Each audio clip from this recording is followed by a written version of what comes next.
الحمدللہ وحدہ لا شریک لہ والصلاة والسلام علی من لا نبی بعدہ وعلی آلہ واصحابہ الذین اوفوا عہدہ۔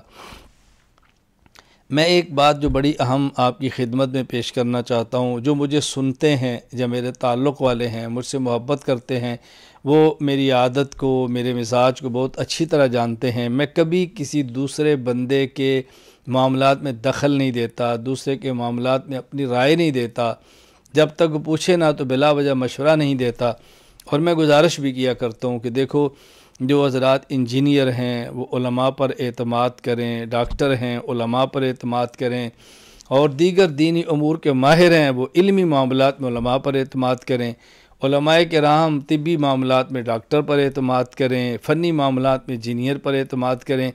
اللہ تعالیٰ نے دنیا کا نظام ہی ایسے بنایا ہے کہ جو جس چیز کا اسپیشلسٹ ہے، متخصص ہے، ماہر ہے، اس پر دوسروں کو اعتماد کرنا چاہیے، اور دوسرے کے معاملات کے اندر ہمیں دخل اندازی نہیں کرنی چاہیے۔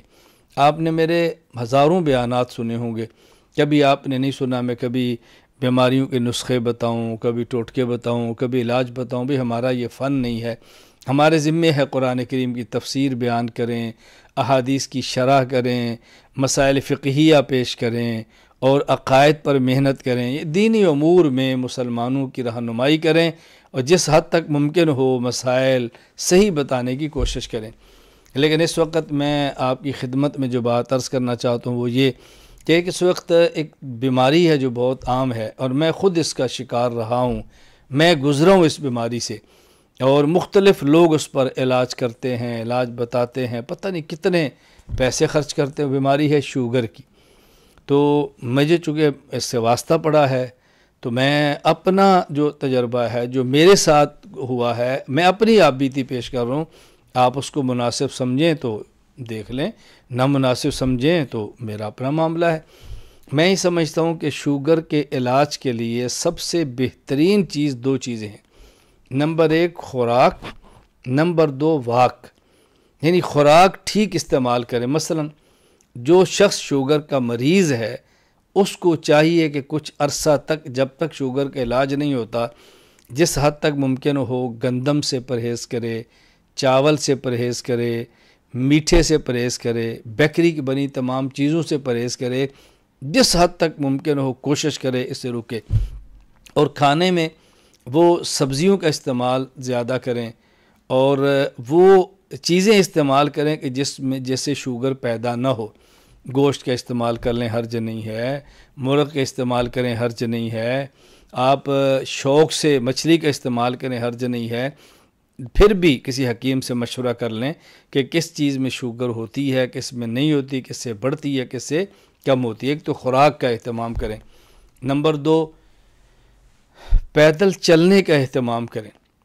میں دوڑنے کی بات نہیں کر رہا، پیدل چلنے کا اہتمام کریں، یعنی اتنا تیز نہ چلیں کہ آپ کا سانس پھولے، اتنا تیز چلنے مشقت ہو، اور اتنا کم نہ چلیں کہ بدن کو محسوس ہی نہ ہو۔ اس لیے درمیانی رفتار کے ساتھ چلیں۔ شروع میں 5 منٹ، پھر 10 منٹ، پھر 15 منٹ، پھر 20 منٹ، جتنا زیادہ سے زیادہ آپ چل سکتے ہو چلنے کی کوشش کریں۔ خوراک اور واک، ان دو چیزوں کا خیال کریں، انشاءاللہ العزیز آپ خود محسوس فرمائیں گے کہ شوگر کی بیماری سے آپ کو کس قدر فرق پڑا ہے۔ 1 سال پہلے میں اپنی بات عرض کرتا ہوں، 2 گولیاں صبح، 2 گولیاں شام شوگر کی لیتا، اور خالی پیٹ 335 میری شوگر تھی۔ کئی ایک ڈاکٹروں نے کہا کہ انسولین شروع کر دو، لیکن میں نے شروع نہیں کی۔ لیکن اپنے قریبی دوست احباب کے کہنے پر، جو اس بات کے ماہر ہیں ان چیزوں کے، میں نے واک شروع کی، اور خوراک ان کے کہنے پر تبدیل کی۔ خوراک اور واک سے بحمداللہ تعالی بہت، یعنی تقریباً 3 یا 4 ماہ کا عرصہ مجھے لگا کہ خالی پیٹ 335 کی بجائے 130 اور 35 آ گئی۔ صبح کی 2 گولیاں، شام کی 2 گولیاں بھی ختم ہو گئیں، گولیاں بھی ختم ہو گئی، شوگر بھی ٹھیک ہو گئی، اور نسخہ صرف خوراک اور واک۔ میں بھی آپ سے گزارش کروں گا کہ زیادہ ادویات پر انحصار نہ کریں، گولیوں پر انحصار نہ کریں۔ یہ شوگر کی جو ادویات ہیں وہ کم کھائیں، بس خوراک ٹھیک رکھیں اور واک ٹھیک رکھیں، بلا وجہ کی ٹینشنیں نہ پالیں، تعلق مع اللہ مضبوط رکھیں، نمازوں کا اہتمام کریں، اذکار کا اہتمام کریں، انشاءاللہ اللہ نے کرم کیا تو آپ محسوس فرمائیں گے کہ اس بیماری سے کافی حد تک افاقہ ہوگا۔ پھر بھی حکیم سے مشورہ، طبیب سے مشورہ ضروری ہے۔ میں آپ کو مشورہ نہیں دے رہا، میں اپنی آپ بیتی بتا رہا ہوں کہ میری شوگر کی تکلیف، بیماری کیسے ٹھیک ہوئی ہے۔ آپ کو مناسب لگے تو آپ کریں، نہ مناسب لگے تو نہ کریں، بہرحال طبیب سے مشورہ کریں۔